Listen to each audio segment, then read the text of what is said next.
Welcome to USA Football's Coach and Coordinator Podcast, where top football coaches from around the country share their stories, philosophies, concepts, and strategies to help you get better on and off the field. Now, here's your host, Keith Grabowski. On today's podcast, I share one of my favorite chapters, probably in any of the coaching books that I have here on my shelf, and there's hundreds of them, and it's from Bill Walsh's book, Finding the Winning Edge, and the title of the chapter is Chapter 13 in his book. The title of the chapter is Strategies and Tactics for Dealing with a Highly Competitive Adversary.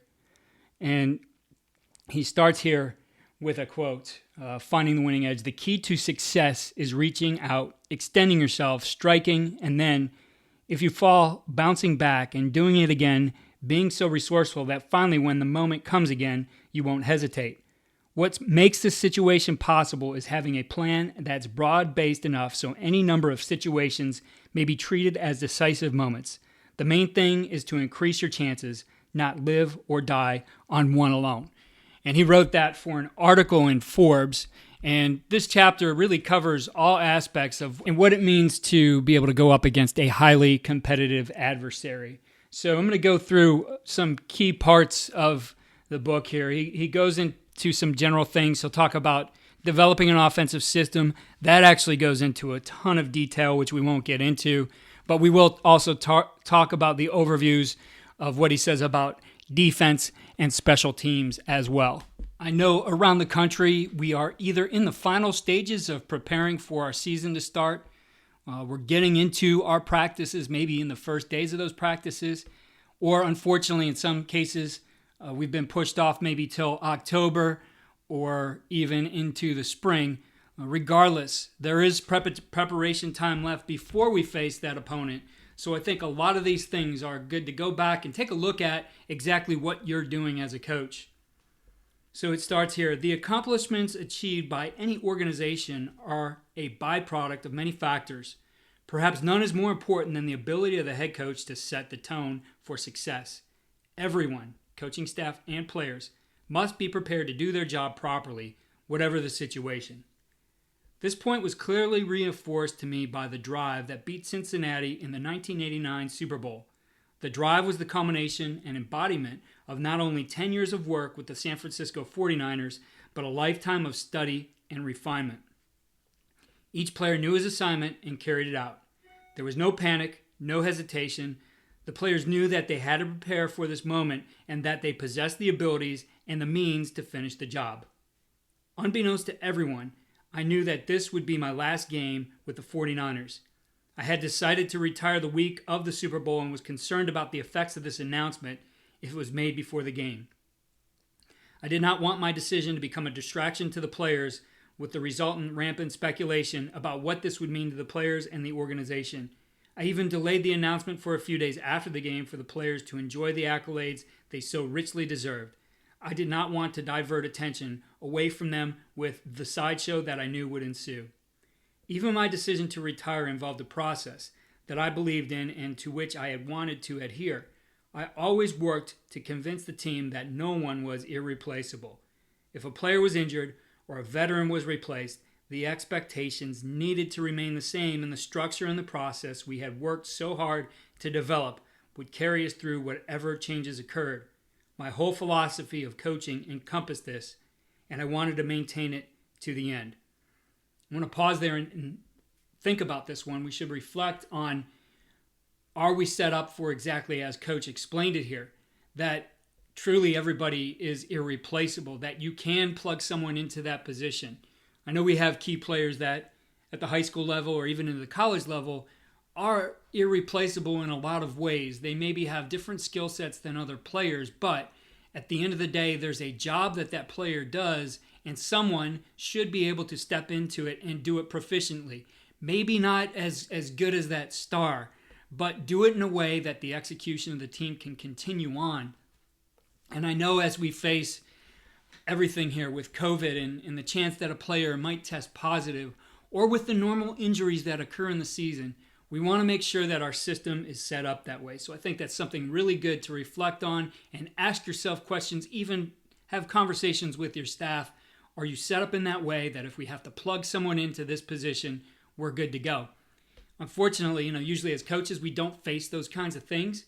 But have you cross-trained your staff? What happens if your defensive coordinator tests positive and he has to quarantine? Who's going to call the plays? I think those are things we've never had to think about, but now those are things that better be in your plans. We'll continue on with the chapter.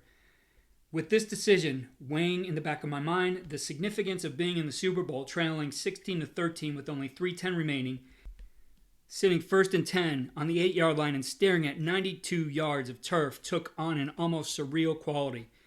This situation would test every fiber of my experience and challenge the very core of a style and structure of play that I had spent a lifetime developing.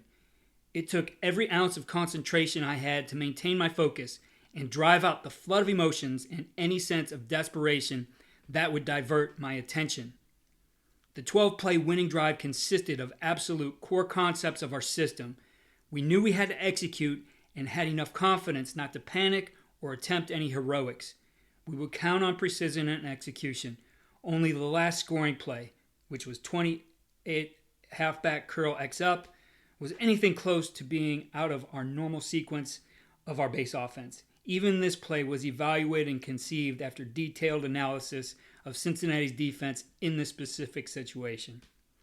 At this moment, you realize that coaching is not an exact science.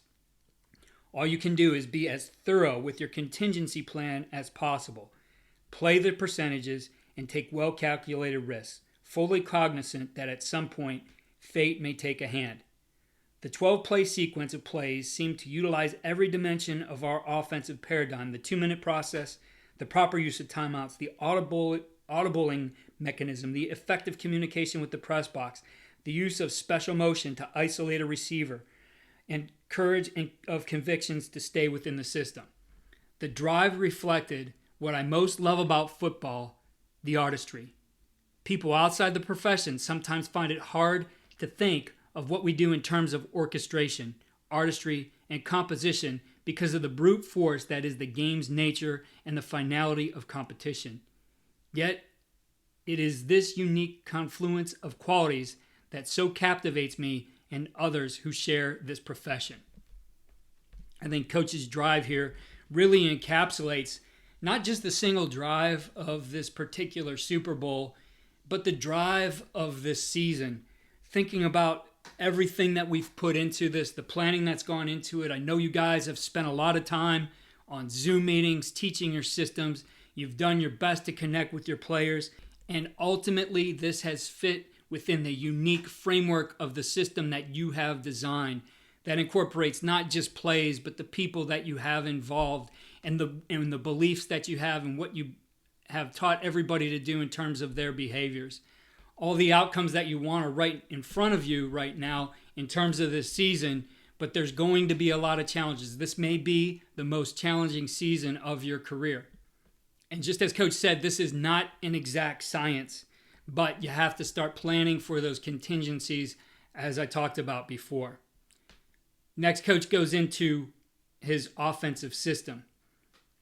Over the years, organizations have devoted considerable time and expended substantial resources in search for the absolute formula for success in the NFL. Obviously, no single best formula exists. If it did, every team would adopt it. On the other hand, success in the NFL involves numerous common denominators.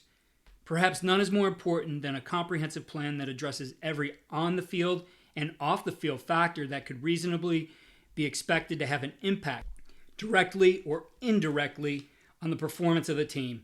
At the core of such plan are offensive and defensive schemes that have been designed to enable the team's players to best utilize their skills and abilities. Developing an offensive system. If a team knows week in and week out that it will outman its opponent, offensive strategy and tactics are not a high priority. Unlike the collegiate level where Nebraska, Notre Dame, Florida, USC, etc. have had this advantage for years, such a set of circumstances does not exist in the NFL. As a result, the need to establish an effective offensive system is critical. And it's funny, of those teams he mentioned, maybe one of them is in the top 10 right now. They're teams that you see even at the college level need that system. Opinions regarding what conditions are necessary, components of an effective offensive system, tend to vary from organization to organization. Some coaches, for example, believe the number one priority for having a successful offense is to establish the running game.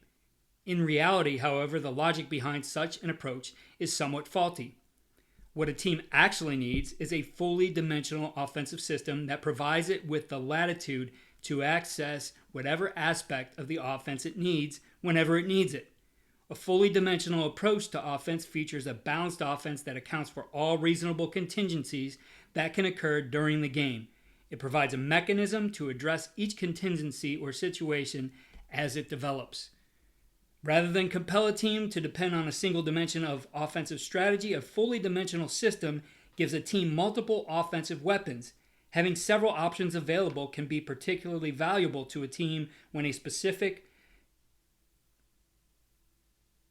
aspect of its offensive game plan is nullified by circumstances. For example, playing conditions, the caliber of the competition, injury to key players, or in our case, maybe sickness.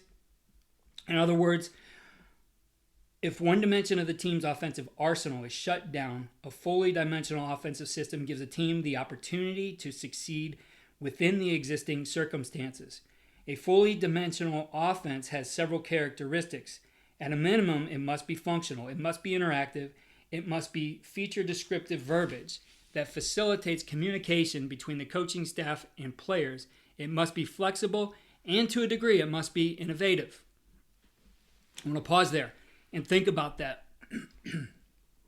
Consider that right now. Your approach to the season might be very different.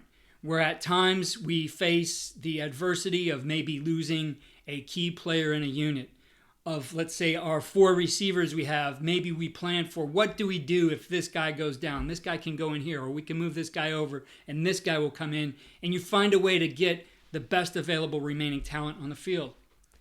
What do you do if that position group is essentially wiped out? What are you going to do this particular season? Have you prepared for that?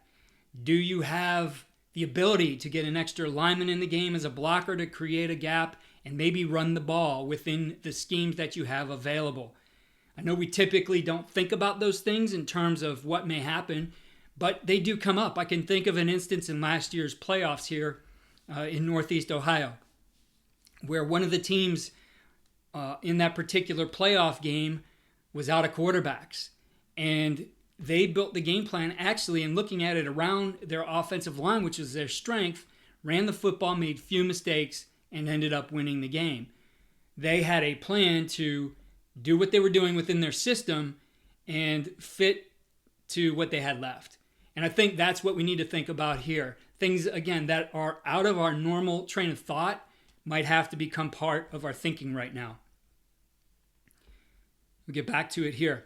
A team's offensive structure must be designed in such a way that it has a logical progression to it that both the coaching staff and the players understand.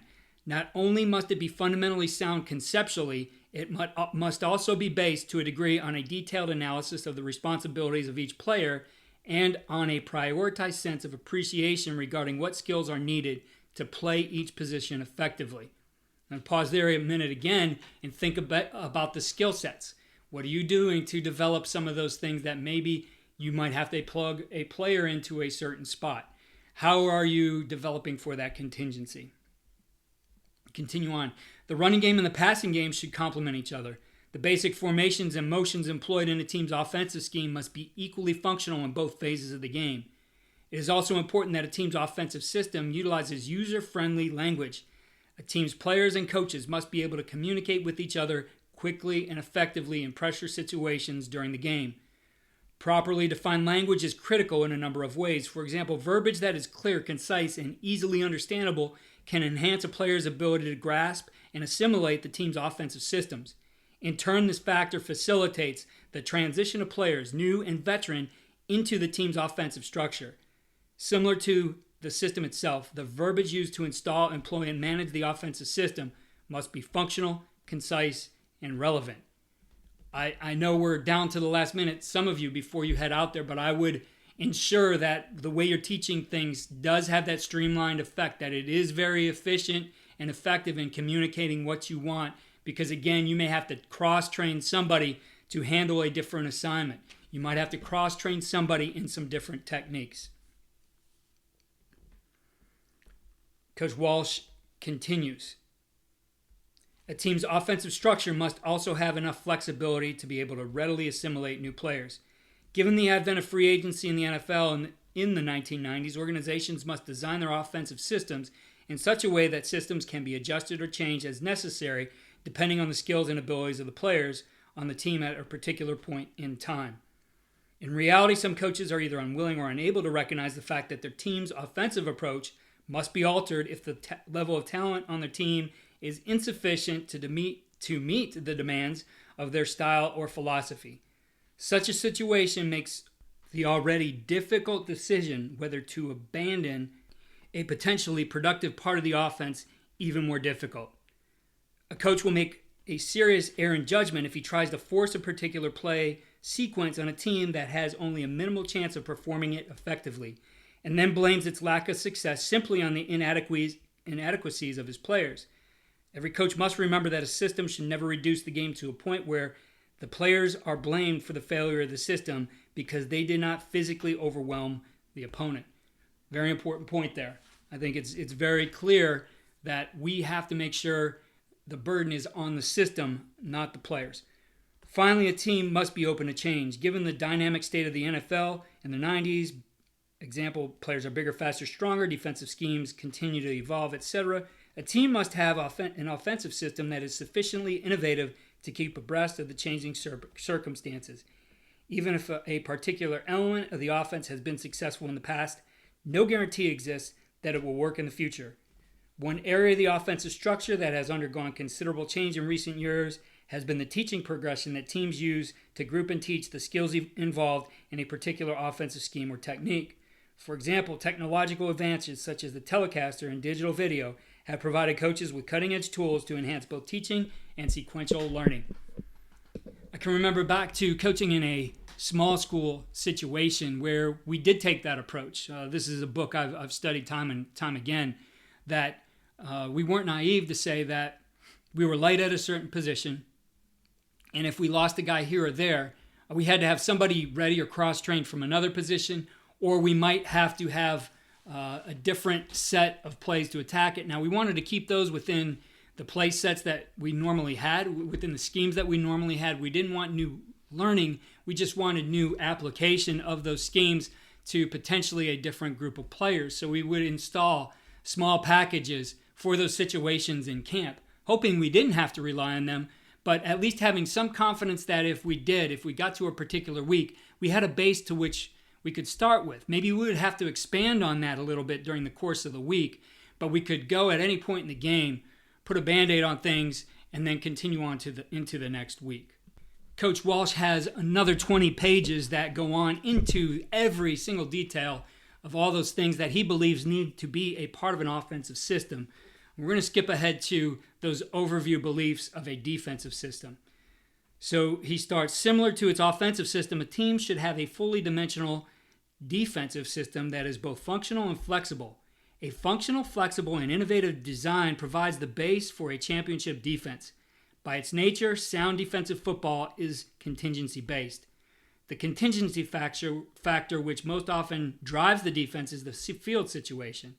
For example, down and distance, field position, etc. Defenses must also account for circumstances which are time-related, 2 minutes to go at the end of half, etc. Finally, the defensive system must be ready to respond to the reactive elements of the game, first down after an explosive play, first down after a turnover, etc. Of the three elements which a defensive system must be able to address, the reactive situations are the most intense. Offenses usually are structured to maximize the yardage gaining potential of a reactive situation. One of the characteristics of a sound defense is the fact that all defenders are fully aware of the need for sharpening their focus in reactive situations. As the head coach, you must consider certain factors when designing, developing, and implementing your team's defensive system. Among the steps that you can take to help ensure that your team has a sound defensive system are the following. Design a defensive system that is built around the players. As a rule, the head coach should not fall into the trap of holding to a purist philosophy or system. Find a system which fits the talent of your players. Players cannot adjust their talent level to fit the demands of the scheme. The athlete must be physically capable of performing the tasks required of him. Develop a defensive system which highlights the player's talents. Not only must the talent fit the system must serve the talent. Incorporate elements of defensive football that allow the talent on the team to reach its full potential. I think as we pause here and reflect on that, we've talked a lot. We've had coaches come on this podcast like Travis Johansson from South Dakota and talk about hybrid players and looking at how do we get our best 11 players on the field. Well, you may be faced with that situation that best 11 you originally planned on starts to change. So you have to think about how those different pieces might fit together here. And again, having that flexible system is going to allow you to remain sound within the different skill sets that you're putting on the field. He continues on. Utilize simple reads. Avoid explanations to the players that involve superfluous verbiage. Keep in mind that all factors considered, an attacking defense cannot be a thinking defense. It should be an instinctive defense. The coaching staff must provide the defenders with simple reads and the maximum quality repetitions at responding to their reads. Repetition in practice is central to developing instincts. I think about Coach Drury at Missouri S&T, and he talked to us last offseason about the way which they practice against a scout team to get more reps and to get that reaction to make it instinctive. I'll link that in our show notes. He also did an article with us where he shared the video of what that looks like in practice. I will link that as well. Back to the chapter. Employ a defensive scheme that can maximize the ability of a team to exploit a one-on-one matchup that favors the defense. The scheme should allow the team to take advantage of an opportunistic matchup. Two examples of a defensive team addressing a particular matchup involve using a defense that overmatches the tight end. A defensive scheme that is designed to create a favorable matchup over the tight end can produce quite an advantage.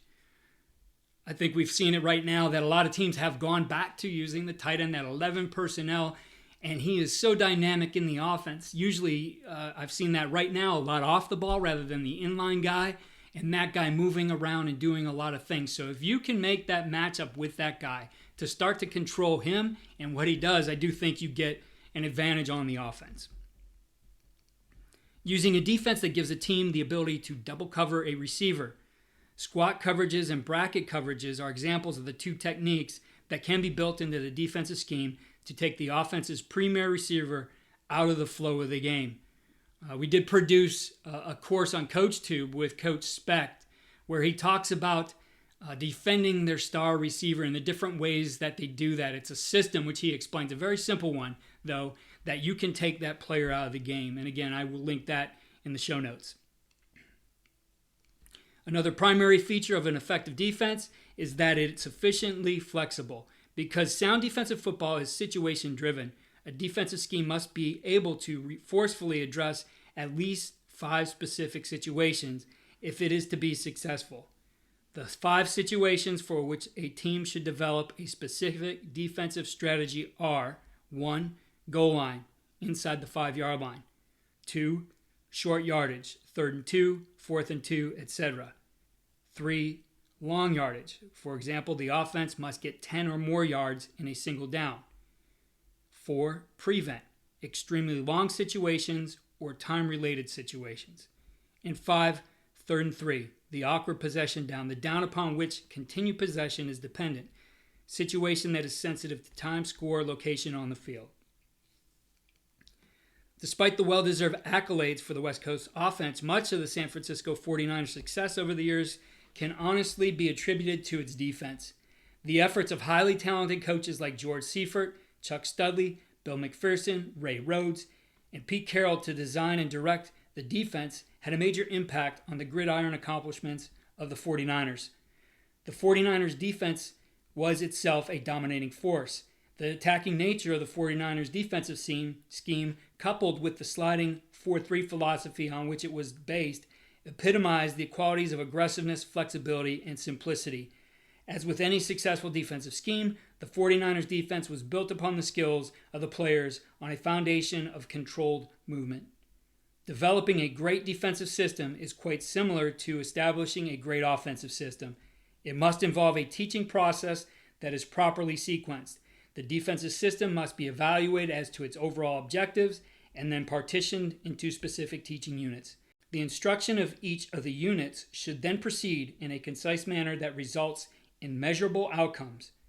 During the sequencing, the system should focus on addressing the contingencies which it will face during the season. So that flexibility and organization that Coach Walsh talked about in the offense definitely carry over to his defensive philosophy. Now, Coach goes on in that chapter into some additional things on defense, not quite as lengthy as what he gave in the offensive part, but just as informative. And then he covers special teams. Effective special teams play is critical to a team's success. Unfortunately, this phase of the game is often given too much rhetoric and not enough work or attention. As the head coach, you should consider several factors when you address special teams play, including your kicking team must have key coverage people who have good foot speed and who are strong enough to bounce off blockers.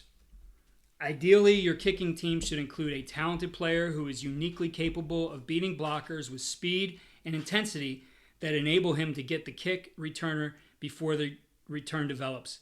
Really successful teams often have 3 or 4 such men. Your punt return team must have a sure-handed punt returner who has an explosive start. Your kickoff team must include 2 physically tough return men who can take a hit and protect the ball. Championship-level teams are built on great return men. An integral part of your special teams play must be well-coached, easily comprehended scheme of punt protection. The scheme should require a minimum number of calls and adjustments. Your punting team must have someone who can consistently punt the ball well, particularly the ability to place the ball inside the 20-yard line. While this skill is frequently discussed a lot, it is seldom practiced to the extent that it becomes an art. Your kickoff team must have a kicker who can get the ball to at least the 5-yard line. A kickoff of the proper height and distance can be a key tactical weapon for the kicking team. This factor is frequently not given the necessary emphasis by a team. Too many teams appear to use a player in this role who may be an excellent field goal kicker, but who only has poor to average kickoff skills. Your special teams unit must include a field goal kicker who is both accurate and consistent from at least 35 yards. This person must have the full confidence of the team.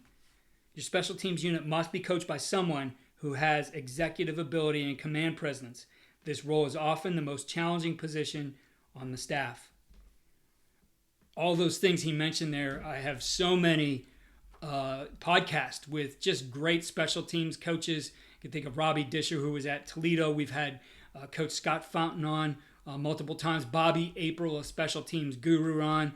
We've had guys talking about every aspect of the kicking game, and we put those together into a playlist. If you are a special teams guy and you're looking for something on your special teams, I can promise we've covered it on this podcast, and I will share that playlist with you in our show notes. Your special teams coach must possess strong organizational skills. In addition, he must be someone who is demanding, intense, and energetic, and must approach the job as though it were a permanent assignment. Coaching the special teams is a coordinator position that requires that the person fulfilling this role have the full breadth of knowledge in all facets of the kicking game. Dick Vermeil, who later in his career as a head coach of the Philadelphia Eagles was named NFL Coach of the Year, is an example of the ideal person for such a role. Dick did a masterful job as the special teams coach for George Allen, who was the head coach of the Los Angeles Rams at the time. His determination to be the best special teams coach in football and subsequent performance in this role started him on a path to becoming one of the truly great head coaches of his time. The current special teams coach for the 49ers, George Stewart, is another example of someone whose skills and approach to his job reflect the ideal profile for this position. It may also someday lead to a head coaching job for him. At times in the past, some teams have not given the special teams coaching position the attention it deserves. Instead, the job has occasionally been awarded to one of the good guys associated with the team, someone who may have lacked the skills to assume a regular staff position. These teams then compound the error of their ways by giving only minimal assistance to their special teams coach. In the 1990s, however, NFL teams who expect to be successful simply don't have the latitude of not making their special teams unit one of their highest priorities and not providing it with all the support it needs, the services of the other members of the staff. Coach goes on to cover some faulty and tragic tactics and gives some great examples of that in this chapter. And lastly, talks about falling prey to initial impressions. And I think when we look at this season, we have that highly competitive adversary, not just across the ball, but in this environment in which we're in right now. We are required to plan for all contingencies, and I hope that this chapter helped get that across and maybe solidified some thinking for you, gave you some things to think about as you approach the last minute preparations for this season. Again, check out the show notes that should have the links to all the things I mentioned here in the podcast. And we look forward to continue bringing you great information here on Coach and Coordinator. Follow what we're doing at footballdevelopment.com. Also check out what we're doing for youth football at fdm.usafootball.com. Follow me on Twitter at Coach K. Grabowski.